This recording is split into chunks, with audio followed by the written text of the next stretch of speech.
One quiet afternoon, the old father opened a drawer and took out an aged wristwatch, worn and faded with time. He handed it to his son and gently said, "Take this watch to the market and see how much they'll offer for it." The son was surprised, but obeyed. He brought the watch to the bustling marketplace, where hundreds of goods changed hands each day. When he returned home, he spoke with disappointment. They only offered $3. They said it was too old and worthless. The father nodded calmly, not surprised, and smiled. "Now, try taking it to a professional watch shop." The son held the old watch again, this time stepping into a long-standing watch store in the old quarter. The place was quiet, filled with the scent of wood and time. The shopkeeper, an elderly man with a magnifying glass, carefully picked up the watch, rotated it gently, and examined every detail with precision. After a few minutes, he looked up, his eyes lighting up. "Do you know what you have here? This is a Swiss mechanical watch from the 1940s. Though old, the movement still runs well. With some restoration, it could be worth over $300, maybe more if it's a rare edition." The son stood stunned. He never imagined that this old, seemingly worthless watch could be valued so highly. He returned home and told his father everything. The father smiled kindly. Without saying a word, he looked at his son with a tender gaze, as if beginning to reveal an important lesson.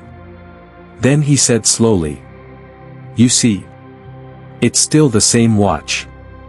But when placed in the right hands, its value is completely different." Once again, the father gently instructed. "This time, take it to the antique shop at the end of the street. Don't sell it, just ask what they think it's worth." The son nodded, holding the watch close to his chest, walking with a mix of curiosity and anticipation. The antique shop was small and dimly lit, but filled with treasures of time, old record players, oil paintings, vintage lamps.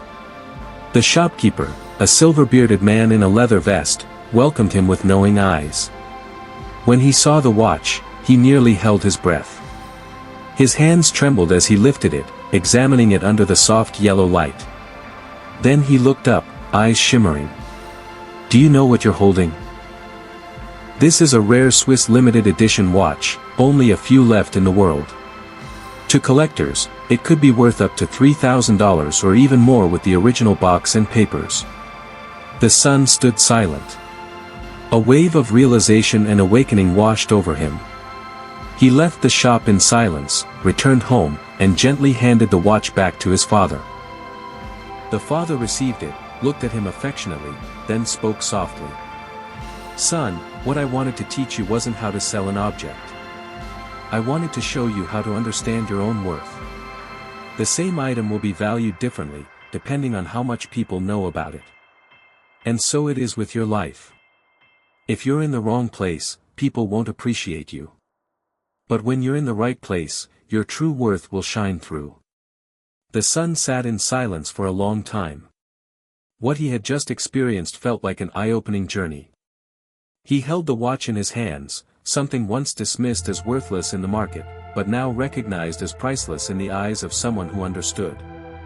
His father's gaze remained gentle, calm, like that quiet afternoon.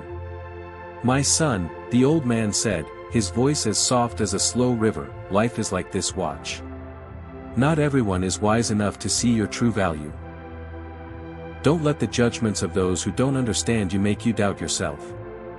The son looked up, his eyes glistening. "When I asked you to take the watch to the market, they only offered a few dollars. Not because it was worthless, but because that was not the right place to judge it. If you spend your whole life in places where you're not truly valued, no matter how much you're worth, you'll start to believe you're nothing. That's why you must choose the right environment to grow. Don't live just to please everyone. Don't seek approval from those who can't recognize what's truly valuable." The father gently squeezed his son's shoulder and whispered, "I don't fear your failure. I only fear that you'll wander too long in the wrong places, and start to believe you don't deserve more."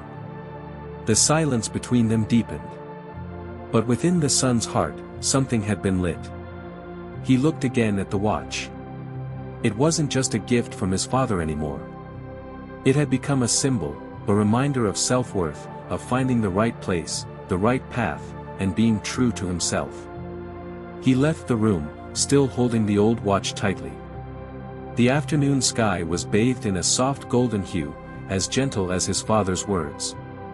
As he walked, he kept reflecting on all he had just experienced, an object once thought to be worthless, but in truth, incredibly precious, just because it was placed in the right hands, seen through the right lens. This watch, once dismissed as junk in the market, was now a treasure to a collector. And people are no different. He recalled times in his life when he had felt not good enough, not special, or unworthy.